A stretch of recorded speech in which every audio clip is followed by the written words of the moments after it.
लगातार 3 प्रयासों में दतिया कलेक्टर आईएएस नहीं बन पाए तो उनके मित्र और रिश्तेदार देने लगे थे उन्हें ताने। उस वक्त पर पिता ने कौन सा वो सूत्र दिया जो आज वो गजब का कर रहे हैं, कर लेते हैं इस पर बात।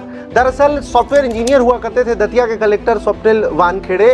वो नौकरी छोड़ करके उन्होंने यूपीएससी की तैयारी की। लगातार 3 बार उन्होंने जब यूपीएससी का एग्जाम दिया, आईएएस नहीं बन पाए तो उनके ही मित्र और रिश्तेदारों ने उन्हें ताने कसने शुरू कर दिए, अपना बेमतलब का ज्ञान थोपना उन पर शुरू कर दिया। एक इंटरव्यू में खुद स्वप्निल ये बताते हैं कि उन लोगों का ये कहना था कि अच्छी खासी नौकरी थी आपके पास, ऐसे में सब छोड़ छाड़ कर क्या जरूरत थी यूपीएससी की तैयारी करने की, आप अच्छा खासा पैसा कमा रहे थे, आपके पास नौकरी और पैसा दोनों था और इन सब को छोड़ छाड़ कर आप तैयारी में जुट गए।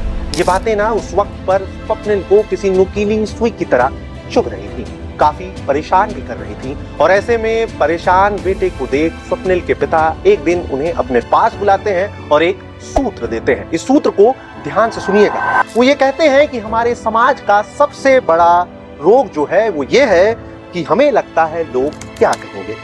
ऐसा है कि क्या कहेंगे कहने दो, जब पास हो जाओगे ना तो यही लोग फूल लेकर तुम्हारे पास आएंगे और कहेंगे कि हमें तो पता था कि तुम पास हो जाओगे।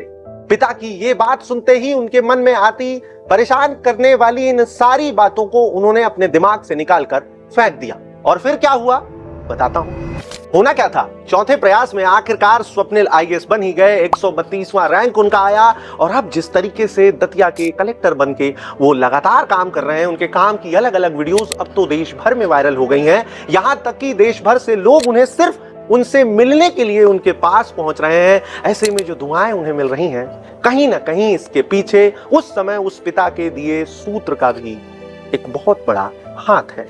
और होता भी क्यों ना, उस सूत्र को अगर हम भी अपने जीवन में लेकर के आए, उस पर अमल करें तो हर असफल व्यक्ति सफलता की सीढ़ी कहीं ना कहीं चढ़ ही सकता है। लगा कि आप लोगों तक ये पहुंचाया जाना चाहिए तो लेकर आ गया। मन में क्या आता है कमेंट पर जरूर लिखिएगा। और साथ ही साथ वो 4 लोग क्या कहेंगे वाला स्ट्रेस अगर आपके भी मन से थोड़ा भी कम हुआ होगा ये कहानी सुनने के बाद, तो वीडियो को तुरंत शेयर कर दीजिए। आज के लिए इतना ही। नमस्ते।